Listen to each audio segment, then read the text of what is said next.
make sure to like and subscribe right now, or this koala will not be able to eat tonight. Alright guys, so today we are going to talk about NBA 2K21 and all the facts and all, basically everything that I know about this game. You know, this is going to be a longer video probably, but you know guys, we go to get into the facts. You know, you got to come to the guy with the facts, guys. You know, you got to come with the guy with the facts, you know guys, so basically guys, let's talk about it.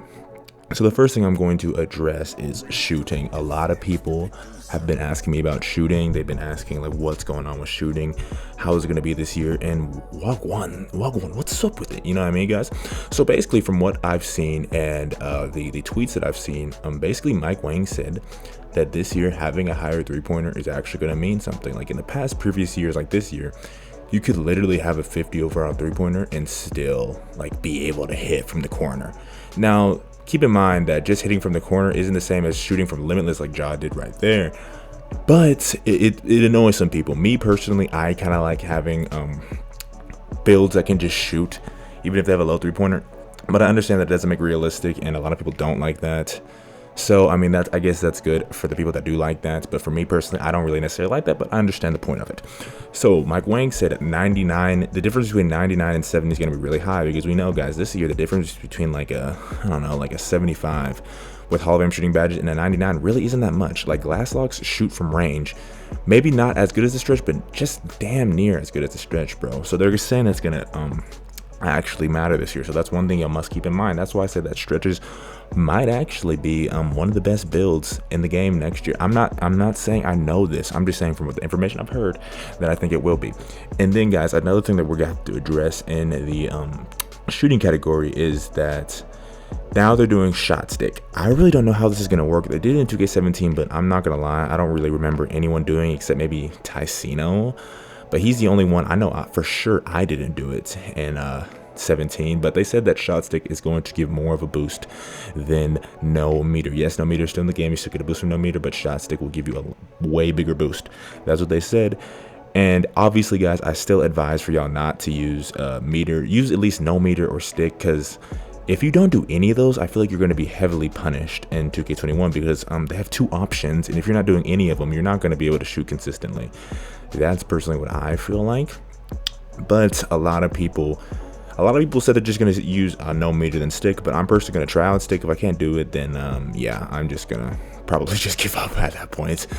But guys, I feel like the learning curve for stick is going to be way higher than no meter, bro, because I mastered 38 no meter really easily this year, man. But I feel like next year it's going to be really hard. And then another thing I want to talk about, guys, is how certain builds aren't really going to be effective next year. Like, I feel like Mike Wang he said that hop steps are fixed and like interior defense is fixed. So I feel like, guys, I'm gonna be honest with you, with this new contest system, or with this new system, I feel like two-way slash plays aren't going to be the move. Listen, guys, they have two things going against them. The hop steps are gone. They're not going to be as overpowered. Not only that, guys, they buffed interior defense too. So you have to remember that they buffed interior defense. And guys, and having a high three-pointer is very important this year. So you know what that means, guys. Builds like a two-way slashing play aren't going to be able to shoot from hash. And they aren't going to be able to shoot from hash. That's what Mike Wang said. You know, guys, I don't know if he's going to cap, but that's what he said. So that means that they're going to be hindered really heavily, guys. So I wouldn't necessarily suggest making that. I also wouldn't suggest making a 6.8 PG. You want to know why I wouldn't suggest making a 6.8 PG? Because of the shooting. Not only the shooting, also the speed. I feel like their speed is going to be really mint. There's no way that they're going to give a 6.8 PG like 80, maybe 88. I don't know. I don't think they're going to give him a high amount of speed. And they introduced it as well. So they're not going to make it really, I feel like they're not going to make it overpowered. I'm not going to lie to you. I feel like they're not going to make it overpowered. And I feel like the move this year for guard, from what I've heard, I feel like the move this year is a 6-foot sharp shooter, or play sharp or whatever. The same thing from 2K17. And you want to know why I think that? I think that because now they're saying a high three-pointer really matters, and if that's really going to be the only guard build with a really high three-pointer play shot, or like a pure sharp that can run point, and I feel like they're going to be very useful this year, because if you have a high 3-pointer, it's actually gonna matter. Like this year, you could dead ass have a fucking, I don't know, a two-way pass first point running guard with like a 77-3, and you could still shoot from like anywhere, bro. It really didn't make sense, but I liked it, but a lot of people don't. So yeah. And let's go on to lockdown builds. I mean, we're still on the build topic, but let's go into lockdown builds.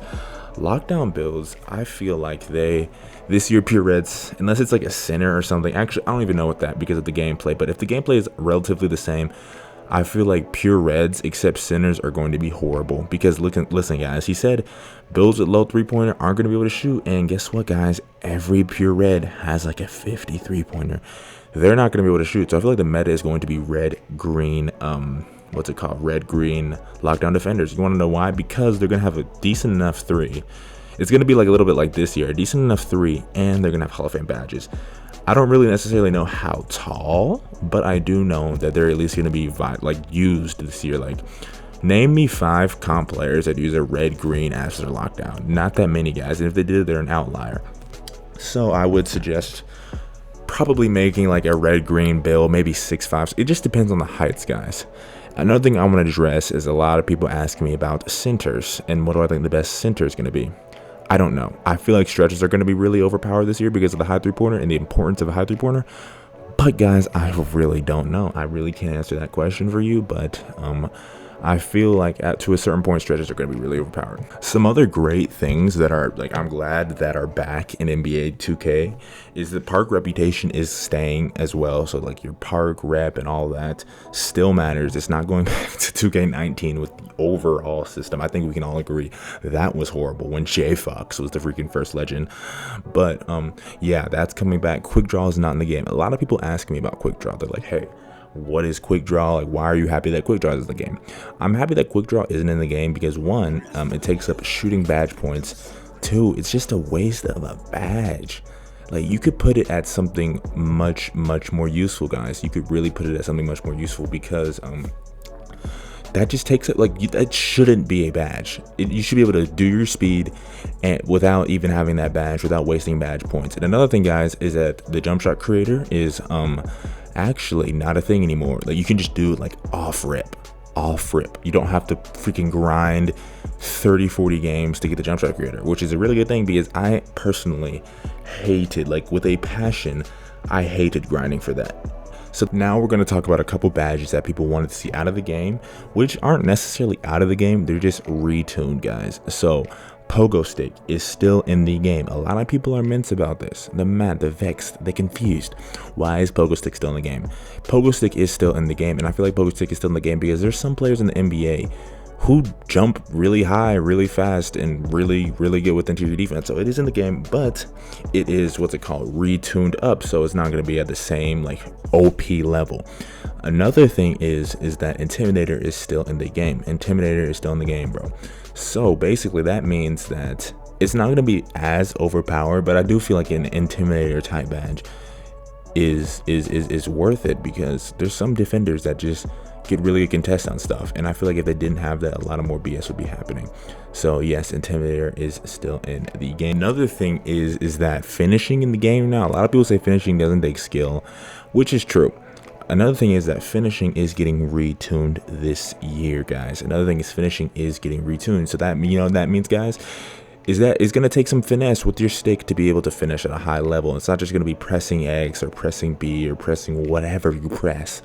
It's going to require some skill to be able to finish in the paint, because I remember Laker fan subtweeted Mike Wang and asked him, he's like, what's going on with finishing? And Mike Wang said that now you're going to have to be able to use your right stick, your left stick, all your sticks basically to be able to finish at a high level. The better finishers will be able to shine. Not every single finisher will be at the same level that a freaking bum finisher will be at. It'll take some skill and finesse in order to be able to be a high level finisher. All right, guys, and another thing I want to talk about is the release date and the differences between 2K21 current gen and 2K21 next gen. I personally feel like 2K21 current gen is literally, it's going to be the same game. Like, there's no point, they're not going to put all their resources into 2K21 current gen when they have next gen to worry about. I feel like 2K21 current gen is not going to be really worth it unless you're a content creator or someone who just really likes the game. Do not buy it. And I feel like next gen, it's actually about to be insane, guys. I truly believe in my heart that next gen is gonna be the best 2K we've ever seen, guys. I really, because 2K, we've seen 2K actually kind of listen to us this year. They've been actually kind of being receptive. They've been listening to us. They've been showing bad love to the mandem. You know what I mean, bro? They've been showing love. They've been listening to us, guys, and I feel like it's gonna be the best 2K this year we've ever seen. And I wholeheartedly believe that. And if it doesn't happen, I'm gonna be really disappointed. But guys, this will conclude the video. These are all the facts that I know as of right now. If I missed any, make sure to put it in the comments down below. But thank you guys for watching my video. Make sure to like and subscribe if you haven't already. Brad, it's been your boy Dex, and I'm out.